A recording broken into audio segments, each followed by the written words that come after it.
Good evening, everyone. It is with immense joy and pride that we welcome you all to the third edition of our one-week International Faculty Development Program on the theme Empowering Educators for Excellence from Learning to Leading, organized by Don Bosco College, Bangalore, in collaboration with St. John's University, New York, and the Institute of International Communication, New York. This FDP brings together educators, thought leaders, and change makers from around the globe. Over the next 7 days, we will embark on a transformative journey of learning and leading, a testament to the motto of Don Bosco College, learn and lead.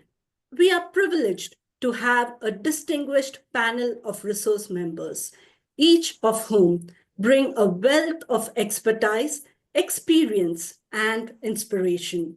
We are delighted to share that this faculty development program has drawn participation from nearly 300 educators across diverse institutions, united by a common vision to inspire excellence and foster societal transformation.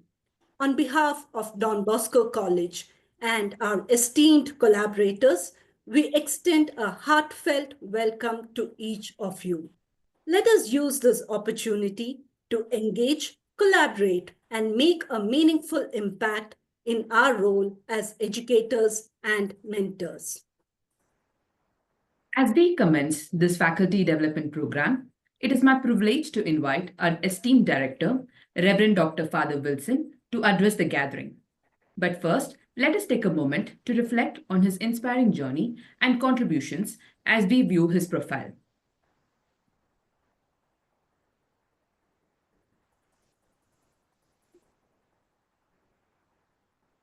Reverend Dr. Wilson is a distinguished academician and leader, currently serving as the rector and director of Don Bosco College, Bengaluru. Dr. Wilson brings over 15 years of extensive teaching experience at the college level, complemented by a strong record of leadership and institutional development. He has a master's degree in computer application and English literature and completed his PhD from Christ University. Dr. Wilson has a notable research profile with multiple publications in national and international journals. He played a pioneering role in the growth of Don Bosco College, Puram. His diverse interests and talents enrich his ability to connect with and inspire students, faculty members, and the wider community. Over to you, Father. Good evening, distinguished guests and faculty members from across the globe. It gives me immense pleasure and pride to address you all on this significant occasion as we embark on a journey of intellectual growth and transformation through the international FTP titled Empowering Educators for Excellence from Learning to Leading. At Don Bosco College, we believe that teaching is not merely a profession. It is a calling, a divine calling. It is a sacred responsibility, a vocation that requires not only knowledge and expertise, but also an unwavering commitment to the holistic development of the most valuable asset in the universe, the mind of a child. We as educators have the privilege of shaping and guiding these young minds, molding them into individuals who will go on to shape the future of society. As a renowned educator and philosopher, John Dewey once said, "If you teach today as we taught yesterday, we rob our children of tomorrow." We all recognize that teaching is a complex, dynamic, and demanding calling. To be an effective teacher, it requires ongoing development, preparation, training, and reflection. That is why institutions around the world, including ours, organize FTPs to equip educators with the latest tools, methods, and insights. These programs are designed to bridge the gap between the traditional pedagogy and the new age demands of students, technology, and society. We are particularly proud today of the international acclaim and expertise of the distinguished resource persons who will be guiding us throughout this program. Their wealth of knowledge and experience will undoubtedly inspire and challenge us, providing us with innovative insights to better engage with the youth of today, who are no longer satisfied with the minimum or traditional methods of education. As William R. Ward wisely put it, the mediocre teacher tells, the good teacher explains, the superior teacher demonstrates, but the great teacher inspires. Let us strive to be those great teachers, inspiring our students to reach beyond what they think is possible and helping them to realize their full potential. I sincerely hope that this FTP will provide you with the tools, ideas, and inspiration to continue your journey as educators with a renewed passion, competence, and vision. Together, let us walk this sacred path of teaching with excellence, leading our students into a bright future. Thank you, and I look forward to the incredible learning and growth that awaits us all in this FTP. Thank you. Thank you, Father, for your insightful words, emphasizing the vital role of educators in shaping society and setting the perfect tone for our FTP. Now, let's take a brief moment to watch a video that showcases the essence and vision of Don Bosco College.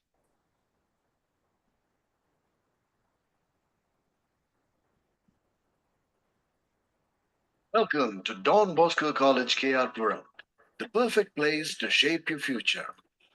At Don Bosco, our thrust for academic excellence is matched by our commitment to overall student growth.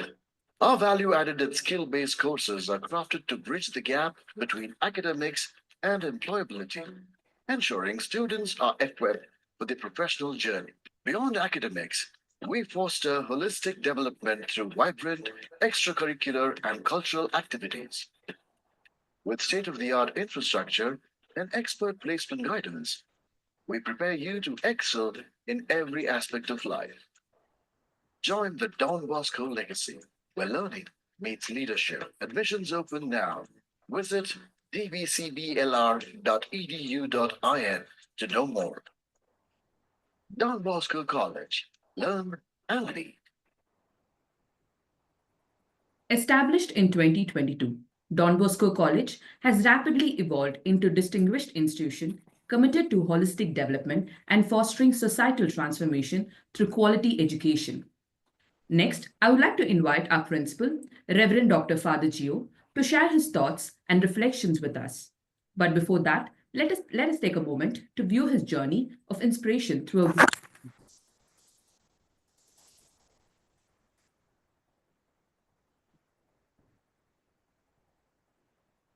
Reverend Dr. Gio Kaladendale is the principal of Don Bosco College.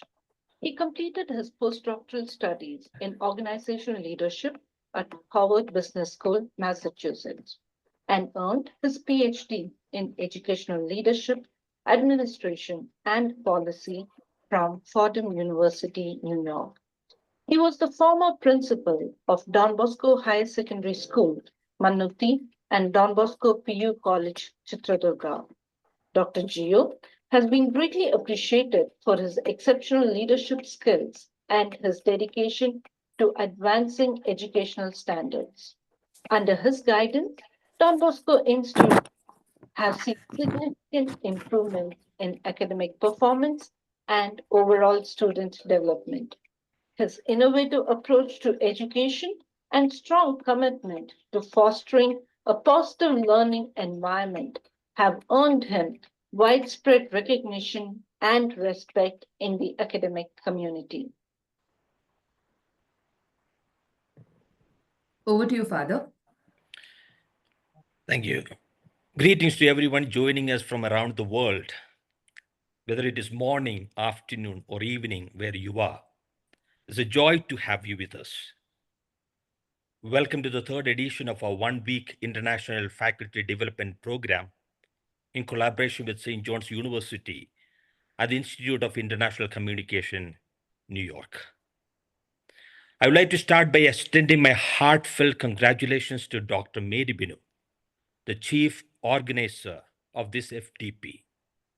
Her dedication, hard work with the support of Dr. Basilio Monteiro and Reverend Yusu from St. John's University, have been instrumental in bringing this program to life. Thank you to all of you for your commitment and passion for education.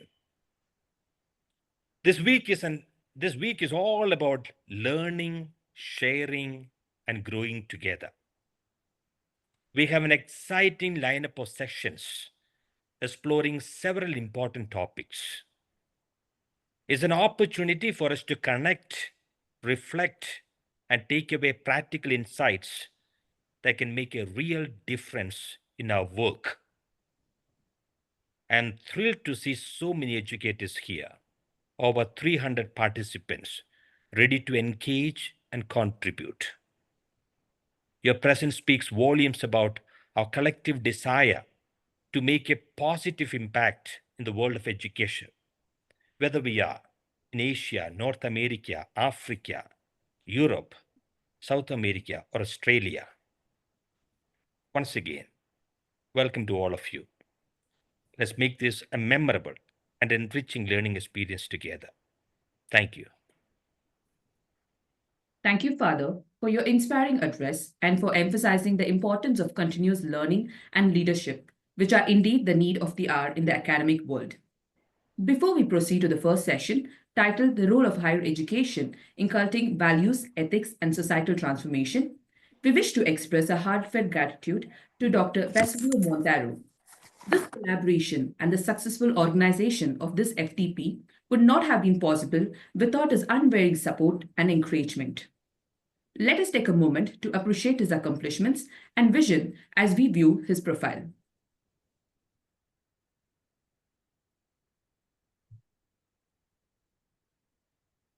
Dr. Basilio Monteiro is an associate professor in the Department of Mass Communication at St. John's University, where he also serves as the director of the Institute for International Communication and the chair of the Division of Mass Communication.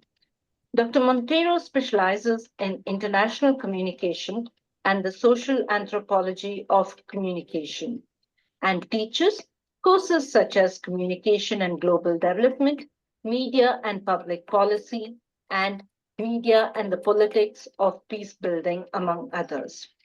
His research interests extend to ICT and the internationalization of human rights, education, and social justice. His expertise also includes the role of media in conflict zones, sustainable development, and global education. Dr. Monteiro also explores the intersections of communication and theology, the humanities in the information economy, and the evolving role of media in promoting global peace and justice. We welcome you, sir. Thank you very much. Okay, so thank you. And it's a tremendous opportunity to kind of come home in many ways. As you know, I'm from that part of the world. And Don Bosco is not strange for me. It's not something unusual. I grew up in Belgium with the Don Bosco school and saw the growth of the thing among the Salesians there. So Salesian education, all my brothers went to Don Bosco. They are graduate, passed through the education and have fond memories of that wonderful education they received. So without much ado, I'm going to introduce my presentation here. Now, first of all, there is no PowerPoint. Now, I have this funny theory. As much as it's funny, but for me, it's serious. Power corrupts, and PowerPoint corrupts absolutely. So, based on that, I kind of say, okay, because it's not about just points here and there, but it's a whole message that I want the audience to capture. Plus, this is not a lecture. This is a conversation. So I hope that the conversation kind of will help us to interact and learn from each other. In fact, Dr. Gio and I have something in common. we are both graduates of Fordham University. So it is good to know that somehow we have siblings, different parts of the world. Now, to get to my topic that I want to address today is the problem that we are raising about values, virtue, ethics, all kinds of things, how to educate the generation, how to educate the people that comes to us in a way that is very holistic. And this particular question is not new. It's not being raised only now. It was being raised, we can go back, at least I can go back to year 300 BC in Athens. We all know the playwright Aristophanes. Aristophanes wrote a bunch of plays, and he was congenital satirist. Sarcasm came to him very naturally, and he wrote all his plays. And one of the plays that he wrote is called The Clouds. And that the whole play is about the value of education. And at that time, Socrates was very influential in the community, and somehow Aristophanes did not like Socrates and the way he was engaging people into thinking and rationalizing and asking questions and getting people to think. So the play, The Clouds, is kind of I mentioned this play because in a way reflects our current reality today. And the question that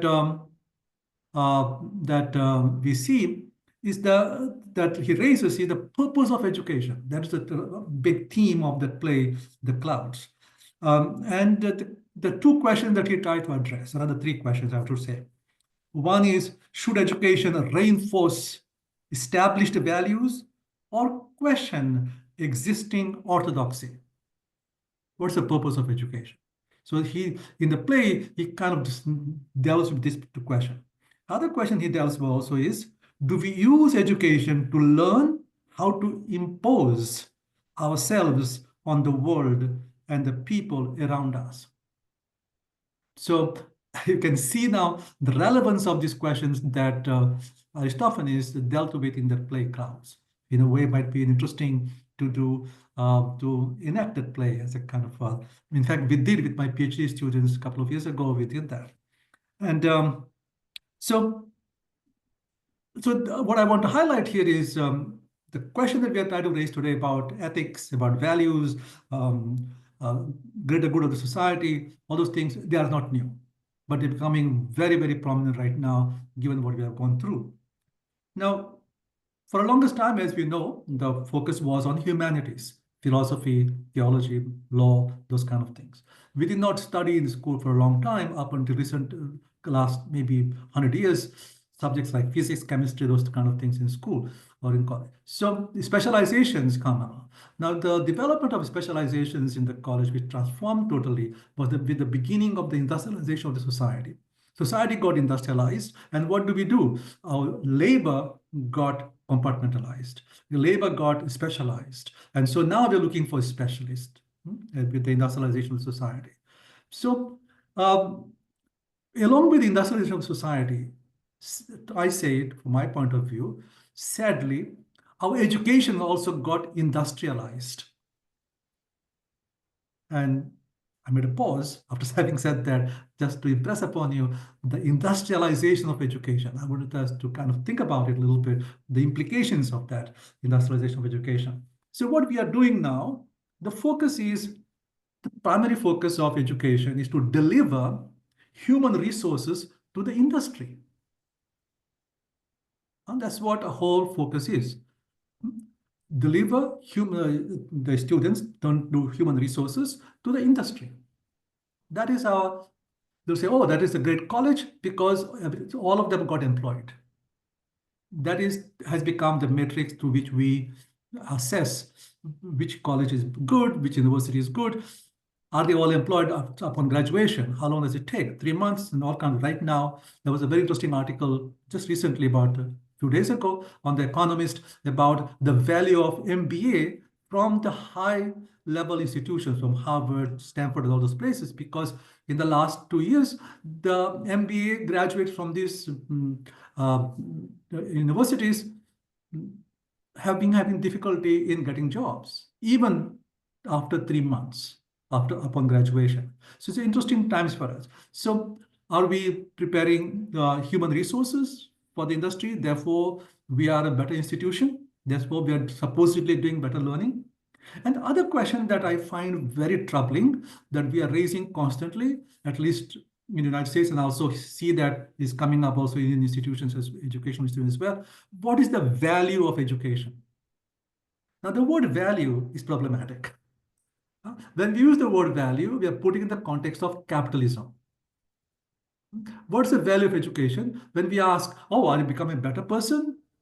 Not in that sense. When we say what's the value of education, upon graduation, what will be your salary? How much you're going to earn? So we choose degrees like, okay, I'm going to specialize in chemistry or in computer science or something because the pay is this much.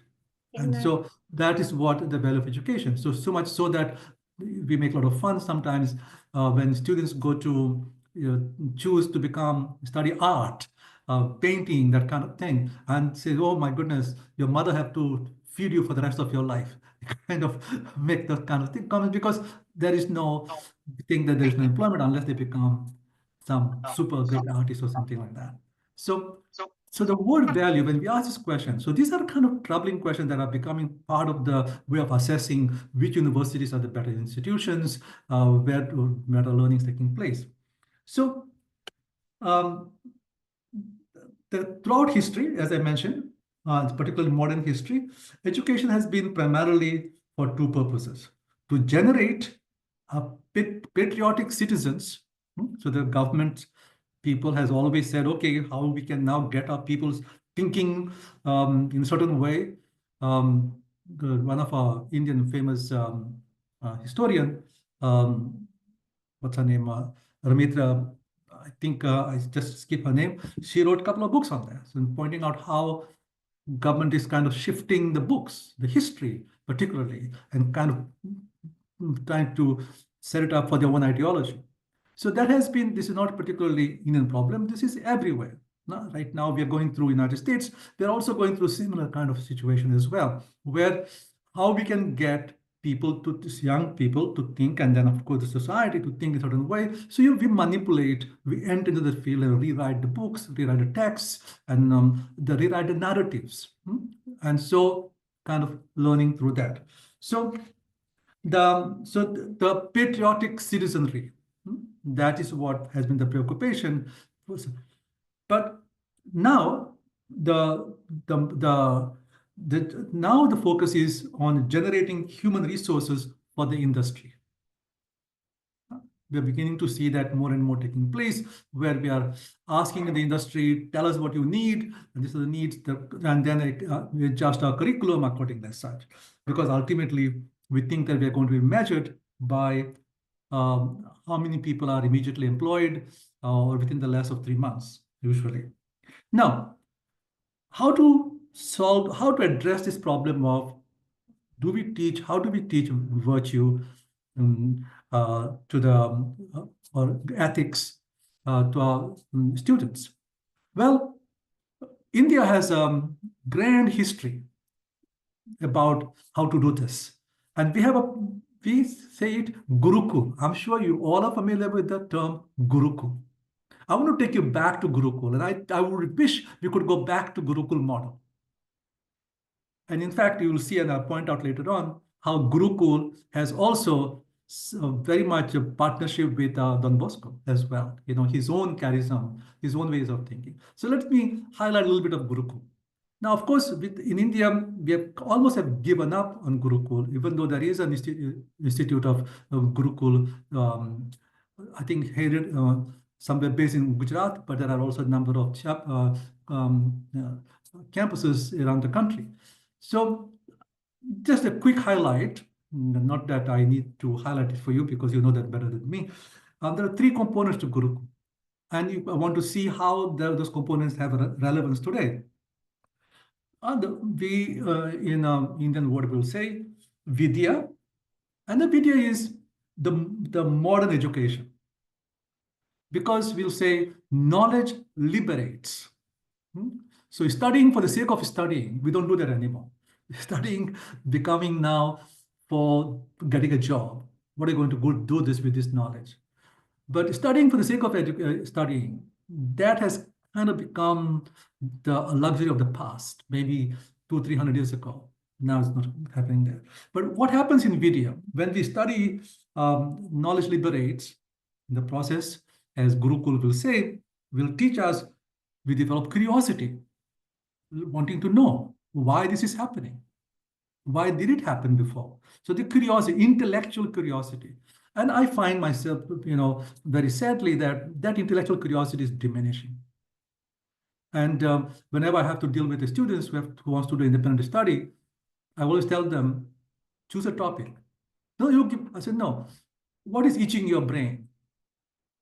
What question you have in mind that you want to know about it? So this is the time now for the next few weeks, you are going to spend time dealing with that. This is what itching my brain. Let me investigate that. And I'll tell them, I'll guide you, but you come up with a topic that you have to get invested in that topic. Just curiosity for the sake of curiosity, for the sake of learning. And as a process of curiosity, what happens? We develop creativity. And as Gurukul will say, that kind of becomes outcome. And then also along with that comes leadership. Kind of someone has better ideas, someone is going to say, okay, people will come, they will leadership, and of course, ambition. Now, ambition oftentimes, say, oh, it's not a good thing, but ambition is necessary for us to keep moving forward. And Gurukul talks about that, and it's a necessary step. So then the second step of Gurukul is Sadvidya. And Sadvidya is traditional education. Now, what is this traditional education? And here comes the virtues, how we establish virtues very early. Now, when it comes to virtue, it's not something that we can put in the brain of the student, in the mind of the student, but it is something that we nurture. The classroom becomes, and I'll point out afterwards how Don Bosco talked about nurturing in this place. So we nurture virtues. Virtues is not about let us have a class of virtue right now. No, virtue happens all the time. It's creating an atmosphere where these things happen. So Sadvidya would say, free from bad habits. Think about it. Education purpose is to free from bad habits. The next point in Sadvidya would say integrity. Generate or develop gratitude. And of course, generate non-violence. And all this happens when you learn to develop, in Sadvidya will say, empathy. We're talking quite a bit about empathy now, but Gurukul has been talking about empathy, God knows, for millennia. So part of being empathy. And then the third part that Gurukul points is the Brahma Vidya. And what is Brahma Vidya? Brahma Vidya is simply as a non-attachment.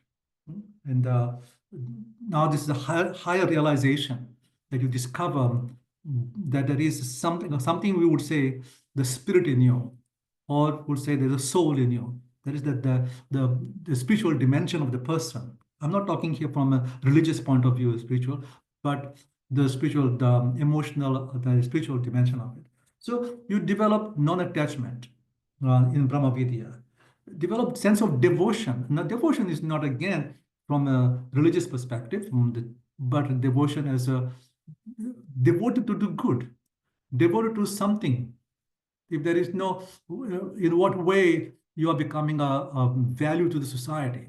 What devotion do you have? Do you have a devotion to take care of the animals? Do you have a devotion to take care of the poor people?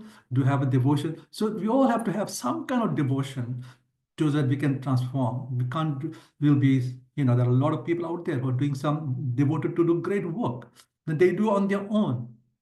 That's where it gets nurtured, devotion.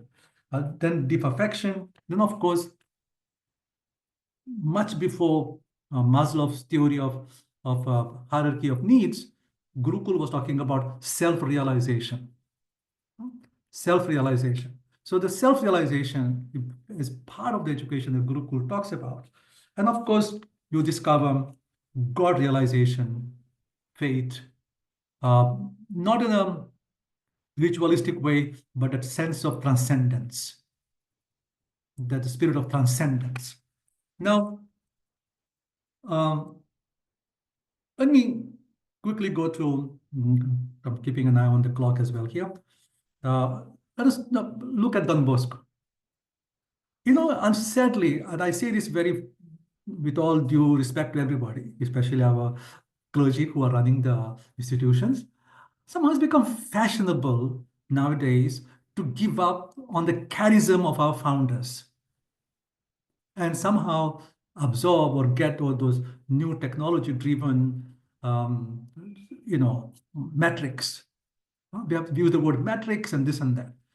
Let me take you back to the foundational thing. And I, believe it or not, at St. John's University, some of my colleagues who are here probably will know, I've been battling about the mission. We are a mission-driven institution.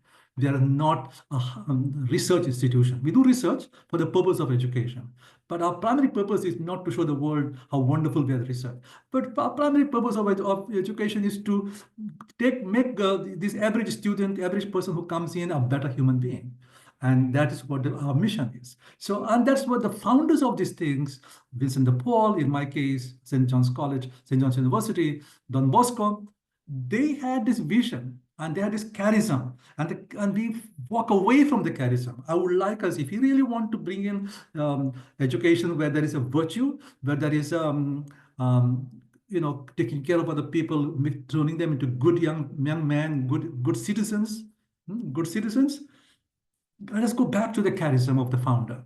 And the students learn, as we know, what they care about from people they care about and who they know care about them. Now, this is something that I don't know if Dr. Gio or your previous predecessor, Dr. Wilson, who said about we're here, that teaching is a calling, is a vocation, it's not a profession. It's not a profession. If you want to, teachers are very smart people. They could use their brain and go to work in Wall Street or some finance and make pots of money.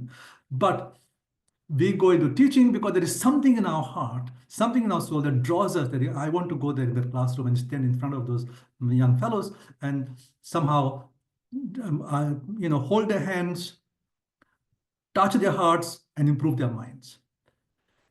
So this is what we do as teachers. We hold our students' hand, we touch their hearts and improve their minds, and that is our task. So we go into teaching because there is something, a drive that takes us, this is where I want to spend the rest of my life.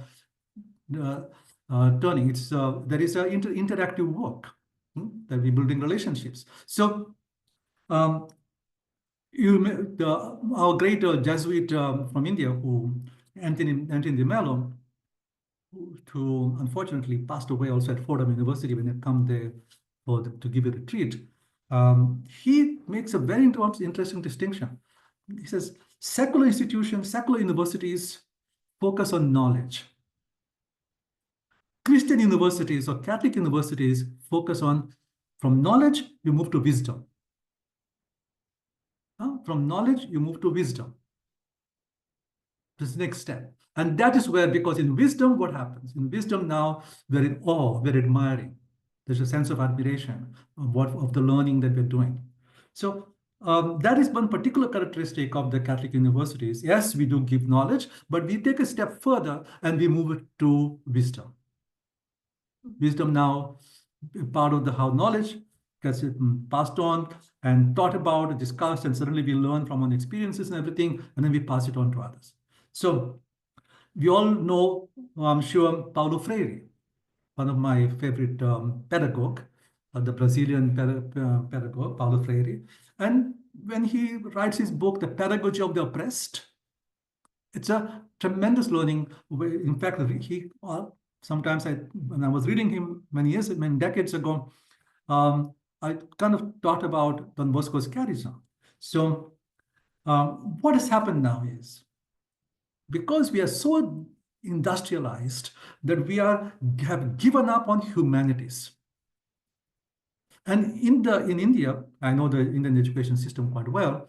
Now, at least, for example, at my university, St. John's, and I know in Fordham as well, along with your specialization, you also must take what we call core classes: theology, philosophy, literature, all those kinds, where deep reading, not only deep learning, but deep reading is taking place. English literature, poems, and all kinds of stuff.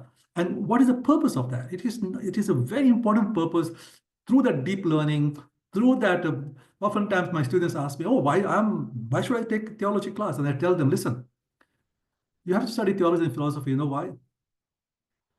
Because at one point in your life, and very soon, not too far, you'll be up the creek without a paddle.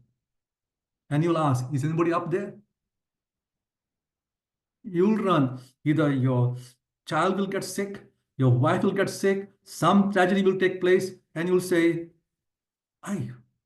you are looking for bigger question. And that's what theology and philosophy will give it to you. And that's I kind of tell them. At one point, you'll be surely looking up for that bigger answer. Is anybody up there who can help me out in this time?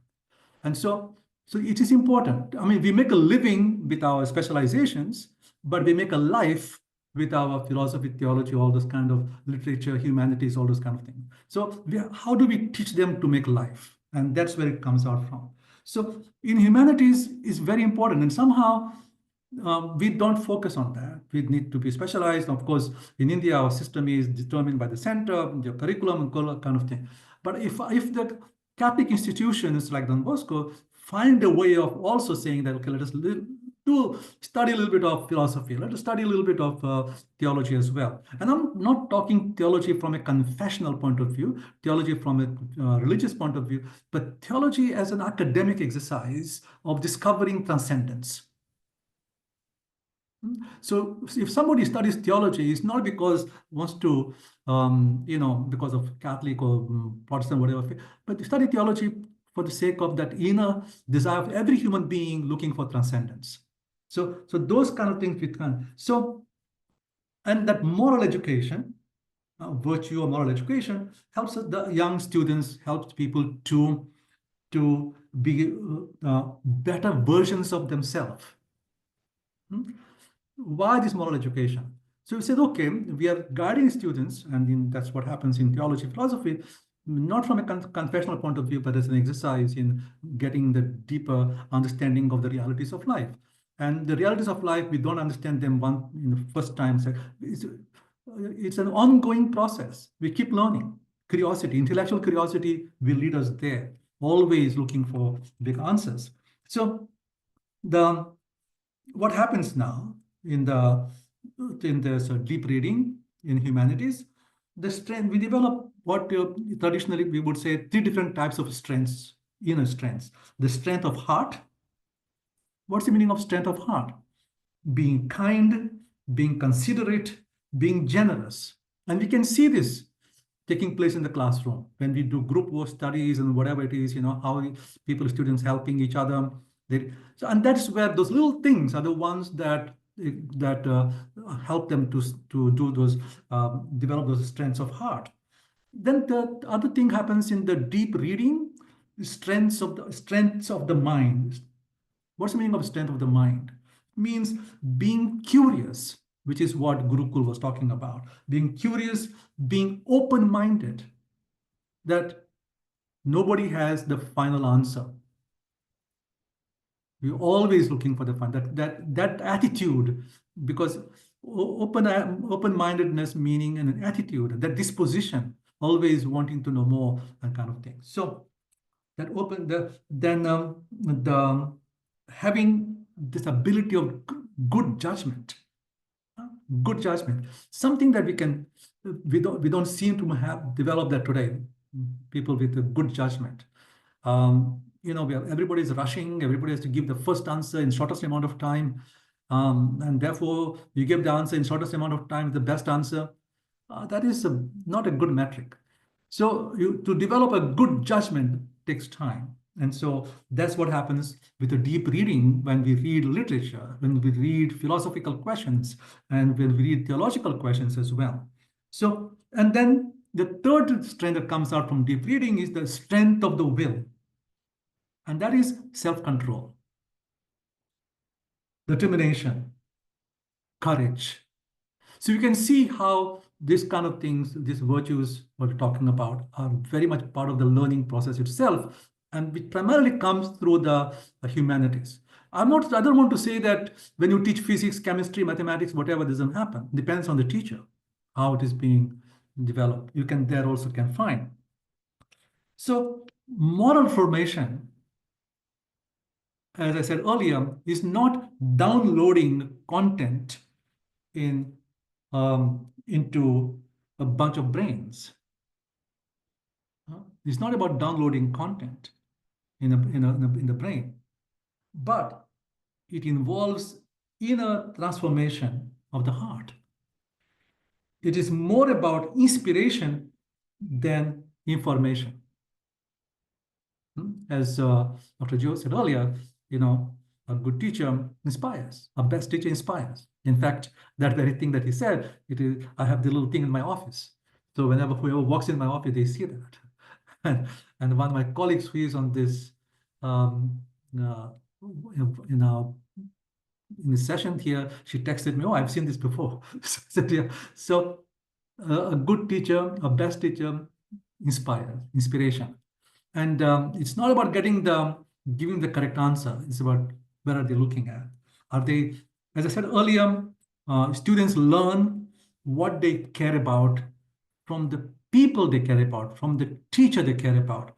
But they want to know that this teacher cares about them.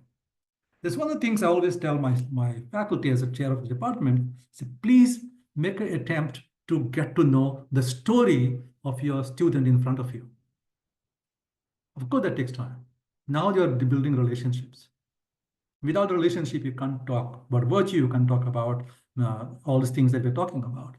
So we need to know the story of the person. It takes time. And precisely because for us, teaching is a calling, teaching is a vocation. So we kind of get inclined to, tell me what's going on, how's the situation at home? Ask them, how's your family doing? The moment you begin to ask those questions, they'll say, my teacher cares about me. Now they're going to listen to you. Now they'll say, this person is interested in me, and therefore. So I think it's important to make this attempt to get to know the story, not just know the person, but the story, because the family situation, I emphasize the word story here. How this person reached where the person reached, and good to know. And that way we kind of say, okay, not only the person now is willing to learn from you, and now, so now, let me quickly jump to Don Bosco here and talk about what Don Bosco. I'm sure you know this better than I do, but I think it's kind of want to make this connection from our great tradition in India, from Gurukul to what we are looking for, and what. So Don Bosco's charism is a set of gifts of the Holy Spirit coming from the Catholic tradition. He has given to educate and help young people, and that's what his focus was. So one of the things his charism is optimism. A teacher must be optimistic. The child in front of me, this young person in front of me, is transformable. He can become a better version of himself or herself that she is now. The other charism is kindness. A teacher must be kind. And it's very difficult sometimes to be kind in the classroom, given the hard times they give you. And so that should treat others with kindness, courtesy, and charity was very important to him. And of course, another important thing for charism for him was temperance. Temperance is balancing hard work and with simplicity and moderation.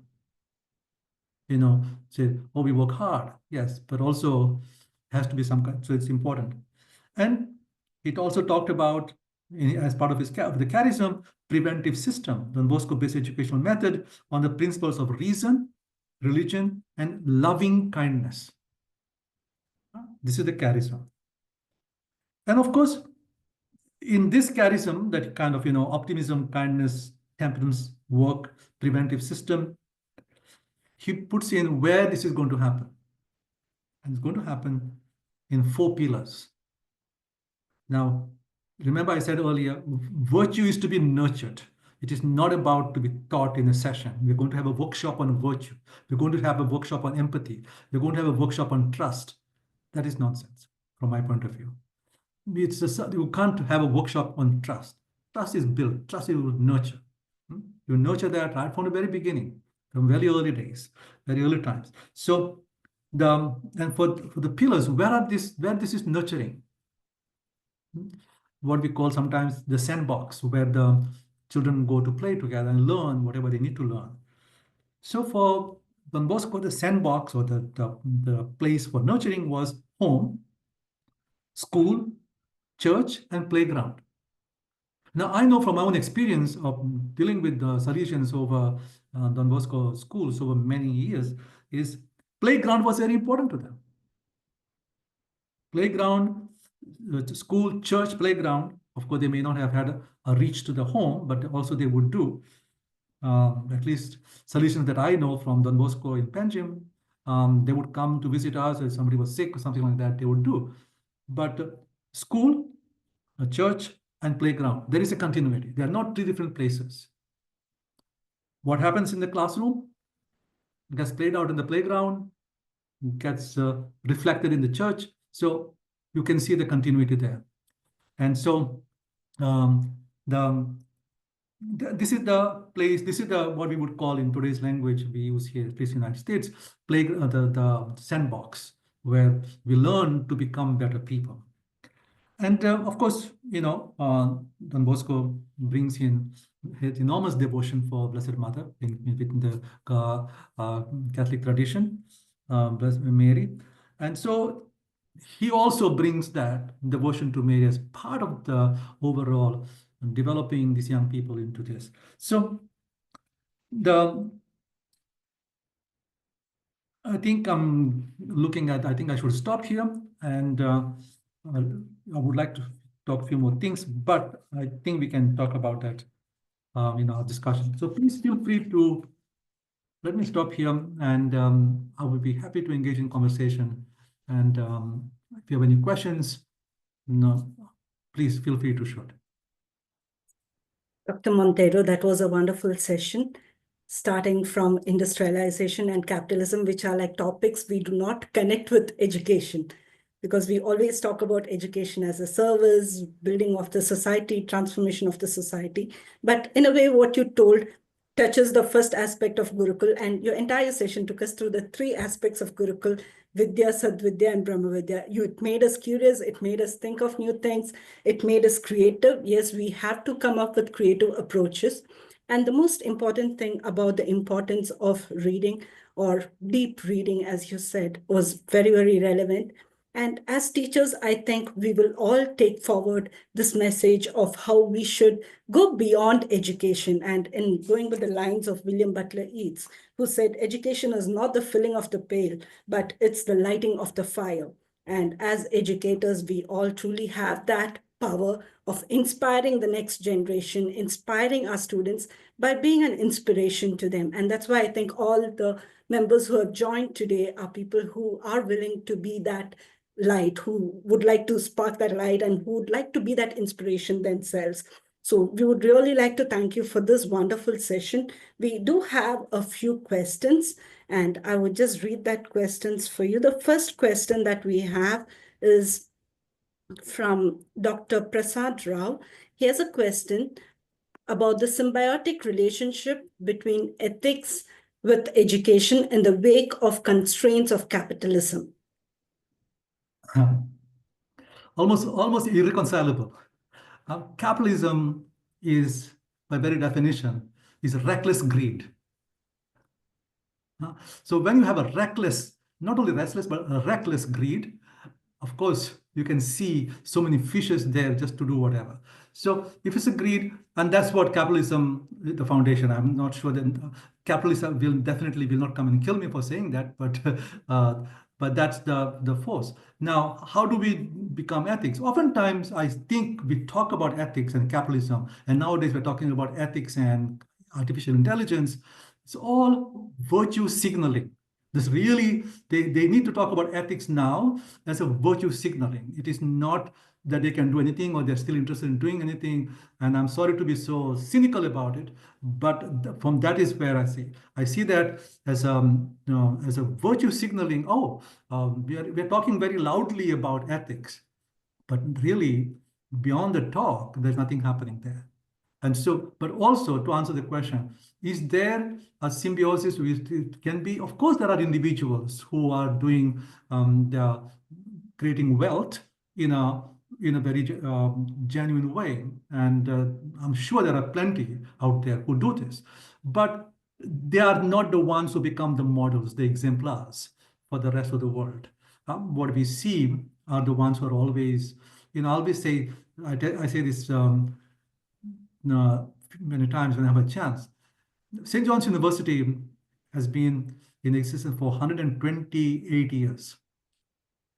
And its primary mission is it's a mission-driven institution primarily to educate, was established to educate the migrants who were coming at that time 100 years ago. Until today, our primary student body is migrants and who come. So our student body is lower middle class, maybe one or two people wealthy, some I don't know, but primarily that. And then I always say, we have done quite well. You know why? Because none of our students, at least to the public knowledge is concerned, have gone to jail.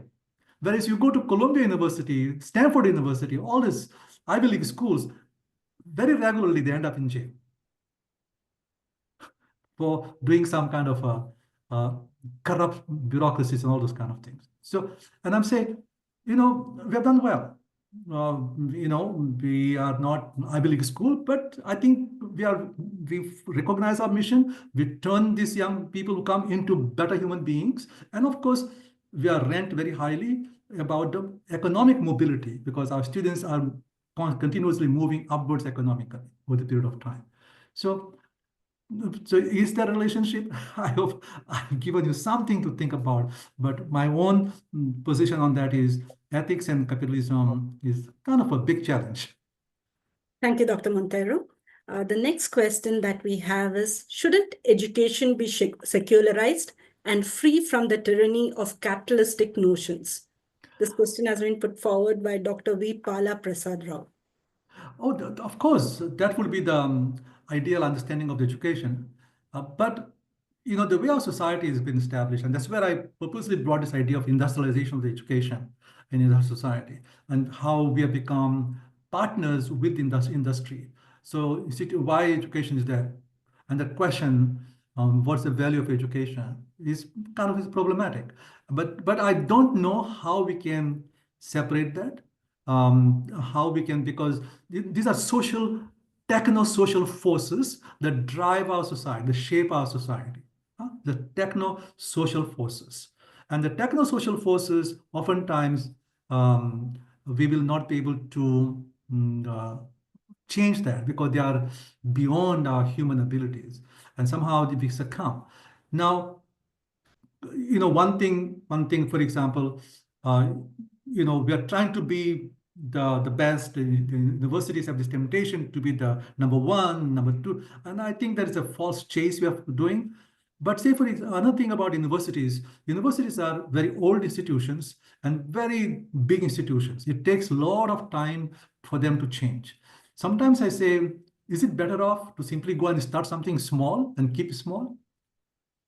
Since the 1970s, universities in the United States began to buy into the neo-capitalism of, if you don't become big, if you don't raise your numbers, if you're not big university, you'll be eaten up by somebody else. And so all universities began to run that race of saying, we need to bigger numbers, we need to elevate ourselves, we need to become international, all kind of things. And I think that is a self-defeating purpose. Now, 70 years, 20, 30 years later, they're beginning to see the outcome of that. And how industrialization of education is, students have to pay. The students in the United States, studies are super expensive. They spend the half lifetime of their working life paying back the loans. So and that came in the 70s with Ronald Reagan. When he was president, he privatized and kept privatizing and privatizing, and that trend has continued.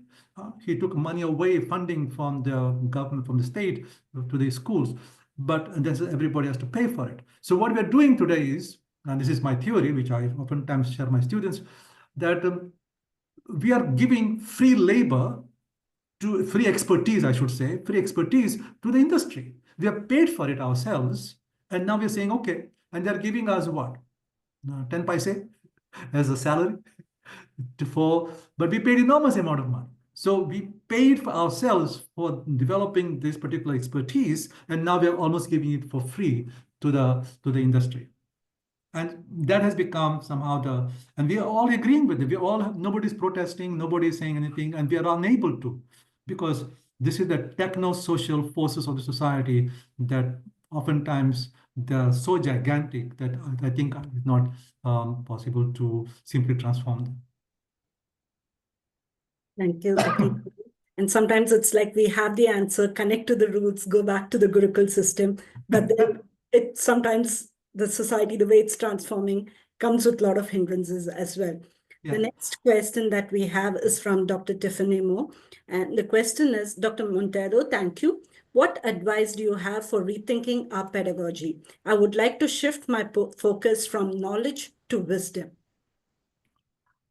Let me share with you an experiment I'm doing. I've been for the last 8 years, I've been experimenting new pedagogies in my classes, and I had the luxury of teaching master's level and PhD level classes. So with these students, I could kind of, so a lot of innovative pedagogy I was trying to do, case studies, instead of writing them, asking class essays, multiple questions. No. So this semester, what I'm doing is, in my first class, which I'll be meeting next week, I only sent them the guidelines. I said, start thinking, we are going to do a syllabus, create a syllabus collectively. What do you want to learn? I'm not going to tell, I'm going to give the big picture. This is what we want to learn. Now let us break it down. What do you want to learn? So the first day of the class of this semester will be spending together, thinking together, but now they become invested in this learning process. This is at least my way of thinking. I hope it'll take me somewhere. That's how I can. So that is my little experiment, and that I'm working with the students. Let us craft our learning, our syllabus together. I'm not going to teach you what the company X or the corporation X wants or looking for. So let us learn. Right now, we are at a very critical stage of transformation, given artificial intelligence, given today, universities are not the only places where information is housed or given.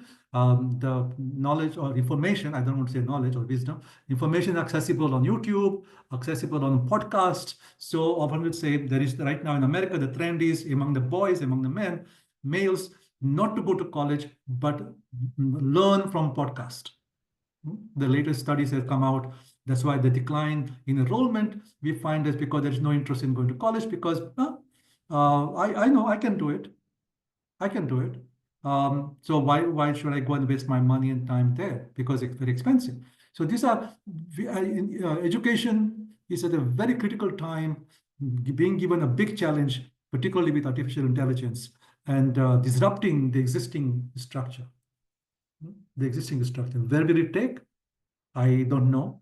I'm glad I'm bald and I'm kind of fading away in my life. So I'm thinking of my friend Yeshu there, younger fellows, how they're going to shoulder this up. They have an enormous challenge ahead of you.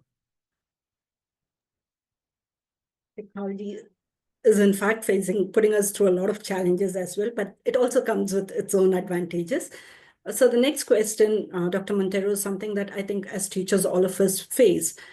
Can you define respect? How do we, in following a system of the preventive mechanism where we try to be the friends of our students, how can we expect our students to respect us? What would happen to the respect? See, respect is, thank you for asking that question. It's a very, very important question. And I think also very misunderstood concept. If I could only also... also add, like there is a concept that respect comes with age, but so how do the younger teachers adapt to this? See, respect is a two-way. If I want you to respect me, I have to take initiative of respecting you first. If I respect my student will respect me. So the student has no responsibility on its own to simply respect. Respect is something that I earn. It's not something that is given. Respect is not about giving respect, it's about earning respect. That is my deep conviction, and that's how I conducted myself in my life. Thanks to the Salesians and Jesuits and all those things who instilled me that idea that you need to respect everyone first, and in return, you will get respect. You earn it. And we have this false understanding of respect, particularly in India, because I know I grew up in the village, and so if you're a teacher, oh, everybody has to stand up and say, no, yes, sir, no, sir. And I fight with our friend Yeshu, wants to say, yes, sir. So please, no, sirs, you are a PhD student, we are colleagues now. And he has difficulty absorbing it. He has difficulty absorbing it. So, and I said, forget about the sirs.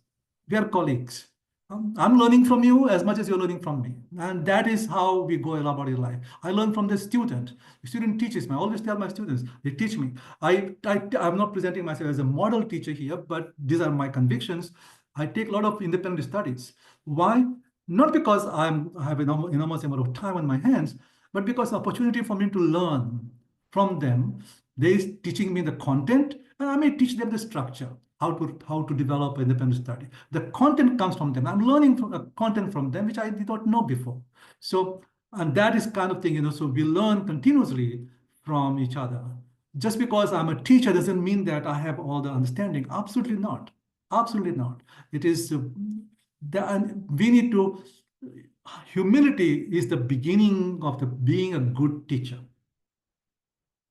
Humility is the foundation to become. Out of that, you can get your virtues, getting students interested, all that come through. So if that's where the beginning is, as we say, the word humility comes from the Latin word humus, meaning mud. We are rooted in the mud, and we touch in the mud, and out of that, we kind of say, okay, here we are. So those are the necessary virtues. That's why we said earlier, and I think Jay also said, it's a vocation. It's not a profession.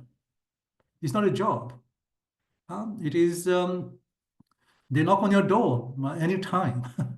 And you can't say, oh, meet me at my office hour. Yes, it's fine to do that. But at the same time, the human needs are such that, kind of build this Don Bosco's charism, the whole playground, and the classroom, there is a relationship there. And the church, there's a relationship between playground and that. And I know Salesians, the teachers spend a lot of time with the students on the playground. I know in Matunga, in Bombay, I've been there many times. I've seen it in Benjamin, in Don Bosco. I mean, all those things they do there. And that is characteristic of that. And even at St. John's University, I'm a football fan. I grew up playing football. And so I go to see our football teams, and very few professors go to see football. They all go to basketball, that kind of stuff. I don't go to basketball. I go to football. And they see, oh, professor, say and they like to see a professor sitting in the stands along with them. So it's kind of, now we are breaking the barriers. Now let us talk like human beings, not like I'm up there and you are down here. No, now let us talk like human beings, and then we connect. And that is how we were talking earlier about the relationship we built. So respect is not about yes sir, no sir. Thank you, Dr. Monteiro. I'm sure it would help us to break the barriers with our students, and being humble and respecting our students surely goes a long way. Would it be possible to take three more questions, or? Yes, of course. Happy to. Sure. Doctor, the next question that we have is from Stephen Deepak. The professor has asked, majority in the teaching community belong to an older generation, Gen X and Gen Y. Our learners belong to Gen Z, Alpha, and now Beta. What should we unlearn and learn to become impactful teachers? Even value-based lessons get mismatched with younger generations. How do we get closer to understand, empathize, and become role models to them? It's a tough question. is a tough question because I've done quite a bit of reading and studying about Gen Zers and whole kind of thing, and I just discovered that the Gen Zers are more interested in right now in astrology. And in astrology, they are becoming in India. Astrologers are very busy right now, providing all kinds of answers and information to the Gen Zers. They become now astrologers. Very interesting, but it's a tough question. You know, see, one of the things that I read a book a long time ago by an author from Brazil, and it was in Portuguese, and he said the book talks about uh, teaching to learn. We're always learning. We never stop learning. And so what we teach so they become good learners for the rest of their life. What we talked earlier about intellectual curiosity. Become good learners, teach to learn. And so to make them learners, because we cannot never say you come to my class, you finish this, and then of course now you know everything that you should know for the rest of your life. Absolutely not. So at least we are teaching them to become learners. And so that is, we have that kind of understanding, that approach. We are always learning. And, no matter how many years I've been teaching, I should not stop learning. I should, as long as I remain in teaching, I have to continue learning. That's why we read latest literature, we read new ideas, we learn, we have discussions like this, for example, we colleagues meet, learn from each other, and that has to be part of our lives, ongoing learning. And but these classifications we have made of Gen Zers and all kinds of stuff is a not very helpful. We're kind of dichotomizing them. We are putting them in a box and says, oh no, you should not be acting like this because you are not Gen Z. You should be acting like this. And I think that again comes out of capitalism, how to sell products for them, how to sell this thing. It's all about selling something. Thank you, Dr. Monteiro. So it is more about finding the different narrative, thinking differently. And yes, the very fact we have all the participants registered today is a proof that they all are ready to keep learning as professors. The next question we have is, could you tell us about the basic difference between the education system of India and the USA, especially at the college and university level? Well, I could be a little wrong, but I think I have a pretty good idea. I constantly pay attention to what's happening in Indian education. And because our system in India is centralized, a central authority kind of controls how the syllabus is going to be, what you're going to do. And I think that is not terribly helpful. And I think that's changing a little bit right now. And the fact that Don Bosco was the first university to be created out of the system, it tells quite a bit about. So they're slowly taking. But again, there is this, as I said earlier, any government has this concern how we can control the thinking of this population that is going to support the ideology. Always has been, because it's very important for the governments to buy into the ideology, and it's important for them to find mechanisms to teach the ideology. So that societal responsibility, that thing. But that there is a pressure coming along, and the system in America, it unfortunately is super expensive. And I think a lot of good low class, middle class students kind of left out from the thing simply because it's unaffordable. You said, oh, you can take a loan, and then afterwards you spend 2/3 of your working life paying it off. Secondly, and all our students have a job, which is not true for our Indian students. If your student in India is a full-time student, okay?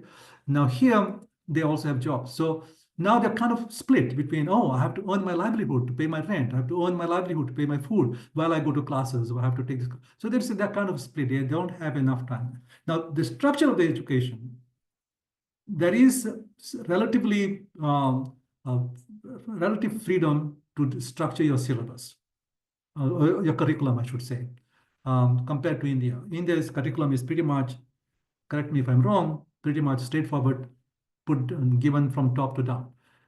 So our curriculum here, each institution can make its own changes. The professors still today, I don't know how long it will be, have this academic freedom, what we call, which is being curtailed gradually more and more as the politics in America are changing. So professors can bring the ideas and kind of, take the big topic. So you have that facility till today. What I like about one thing among all these things, that what in our language we call it core courses. No matter, regardless of your major, you have to take core courses: humanities, literature, philosophy, theology. Oftentimes say, "Oh, I'm not Catholic. Why should I take a class in theology?" Listen, whether you're Catholic or not, you're a student of St. John's University, you better take theology classes. And so you better take philosophy classes. So this is not something to do only about, you are part of this institution. This is what this institution teaches, expects you to learn. And so the core studies come. So that, I think, if it is done properly, and I have a complaint about that, it is not done properly. Now, some of our professors, and I had discussions with those professors as well on this subject, they are being taught as if like they're philosophy majors. This being taught as if they are theology majors. And I tell them, don't know, they're not theology. Teach them applied theology, applied philosophy. Show them how your life depends on philosophical questions, regardless how poor or rich you are. Every human being has to deal with this philosophical questions. The theological questions, applied theology, not philosophical, confessional theology, but applied theology. Theological questions are, how do we, this big question that come when we are facing difficulty, we are asking, is anybody up there? That story about the drunk who fell off and managed to hold on the branch of a tree, and he looked down, there's a big abyss, and he says, is anybody there? He says, no. He says, anybody up there? He says, yeah. He says, now put your left hand, let your left hand go and put your right hand. And then he says, is anybody else up there? So we're always looking. So those questions kind of illustrate our need to understand somebody up there, transcendence. So that is not to do with your job, not to do with your wealth, not to, it's just simply be a fact for being a human being. We have to do. So if you can give them something to carry with their life, to make life, not a living, to make life, I think that has to be part of our education as well. So education of the mind, where mind engages itself for the sake of engaging, for the sake of knowledge, for the sake of knowing, for the sake of curiosity, wanting to know more. What else is there behind?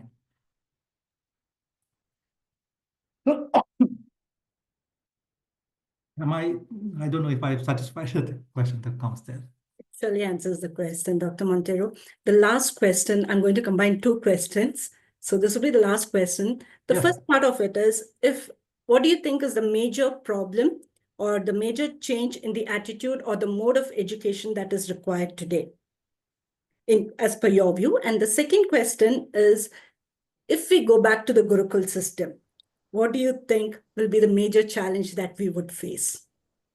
Oh, let me answer the second question first, because I thought about it when I was preparing this and reading about it and studying, going back to how to go back. And I was looking at in India that the Gurukul College is based in Gujarat, but it has its own branches in different places and how they're doing. And they're also facing little challenges as well. We follow fashionable trends. Right now, the fashionable trend is go to the corporate world. The corporate world has taken over our lives. So our lives have become corporatized. It's about consumption. It's all about consumption. If you're not consuming, you're not with it. Think about it. If you're not consuming, you're not with it. Just think about it for a moment and say, how it kind of challenge. So in order to be with it, I have to consume. In order to drawing attention economy.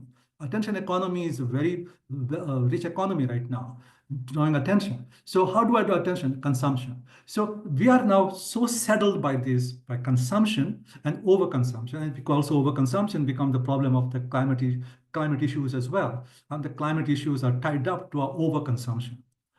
But but corporatized world, along with industrialized world, now we move to the corporatized world. So how do we function in the corporatized world? That's a big challenge for us. Now, what has happened is, one of the areas that I work in, do some research in global development.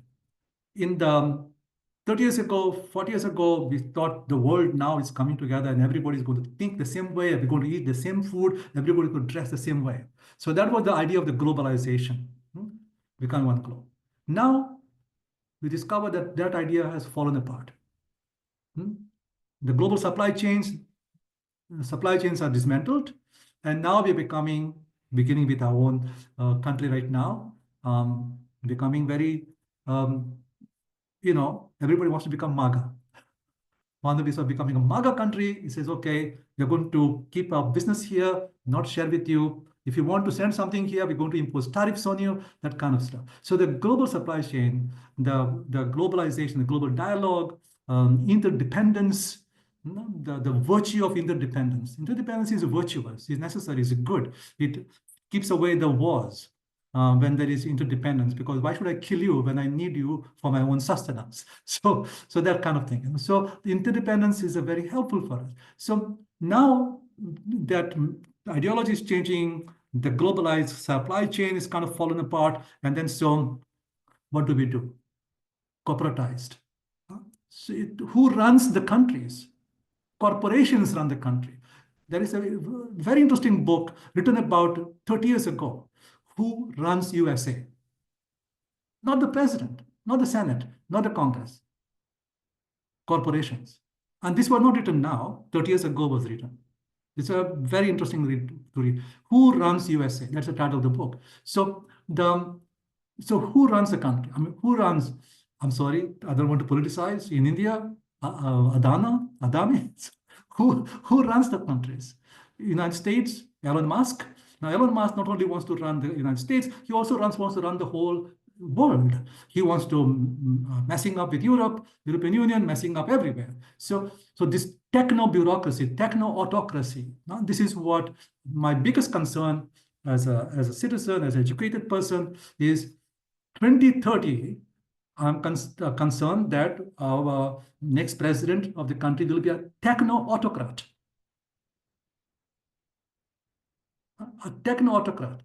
If Elon Musk would be eligible to run because he's not born in the United States, I wouldn't be surprised if he manages to get himself elected to become president, a techno-autocrat. So we are moving now into techno-autocracy, technology. I see this, for example, at my own universities, where everything now is becoming technical. We don't meet with the students for advisement or whatever. Everything is form stack. That's a favorite word now. Form stack this, form stack that. Everything is form stack. We are not connecting with people anymore. So that is a corporatized technologization of life. And I've written an article a long time ago, doing a twist on Deus ex machina. So I wrote an article about educatio ex machina, education out of machine. So that's what now the machine technologization of education, educatio ex machina. So there was a little take on Deus ex machina, which this one Aristophanes talks quite a bit about way back then. So now we can see, for example, how the corporatized world is moving. I was thinking about the fire in Los Angeles. Terrible situation. And what we are seeing there? Overconsumption, reckless, luxurious life. We build these fancy houses, wooden frames. So, and the scientists knew this piece of land is subject to this, but we have technology to protect this. We can take care of it. Our technology will protect us. And so we are becoming more and more technology driven. And I tell my students, probably used to heard me saying this, that we became Anthropocene, and now from Anthropocene or human beings, we are going to become cyborgs very fast. Very fast. In about maybe 50 years or maybe 100 years will be cyborgs. So, and we are also participating ourselves into this becoming cyborgs. There is a very good author who retired from Harvard University, Shoshana Zuboff, on surveillance capitalism. And she makes a very compelling case. She says, so there is surveillance capitalism. We are participating in this. They're participating. Every time we put that little thing on Facebook, like, we disclose, we are participating, our surveillance. We're telling them where we are, what are we like. So we are participating in our own surveillance. So instead of complaining, you're surveilling me, say, don't worry, I'll give you some help to surveil me. So that's the kind of world we live in. So this corporatization. So how are we going to transform them? I don't know, maybe we become cyborgs. From Neanderthals to human beings, Anthropocene, from Anthropocene to cyborg, very short time. Neanderthals to human beings, Anthropocene took millions of years, but now from Anthropocene to cyborg, probably maximum 100 years. Thank you, Dr. Monteiro. That's like a reflection of the play Rhinoceros, which talks about the postmodern play. Yeah. Thank you for your reflections, and yes, the importance of connecting to our roots and remaining human and humble. I would like to now request Dr. Maria Nirmalpreeti to deliver the vote of thanks and conclude the session. Please keep it short. We extend a heartfelt gratitude to Dr. Basilio Monteiro for his invaluable guidance and contribution to the success of today's session. Your dedication and vision have greatly enriched our discussion on the role of higher education in fostering values, ethics, and societal transformation. Thank you so much, Professor. Thank you all for your participation, and we look forward to seeing you tomorrow for another insightful session. Have a great evening ahead. Thank you all. Thank you, everyone, for participating, for attending them. I really enjoyed it. Really enjoyed it. And Yesu was getting headaches there. He says, oh, you're giving me so much trouble. I said, no, believe me, I love this kind of stuff. Thank you so much, Dr. Monteiro. Oh, my pleasure. Thank you, Doctor, for your time and for patiently answering all the questions. Thank you. Anything for Don Bosco, for solutions, they've been my life. Thank you. And thanks to all the participants. We will end. Thank.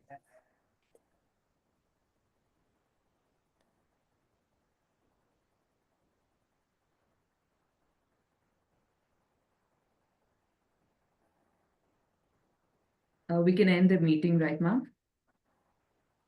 We can end the meeting. Mhm.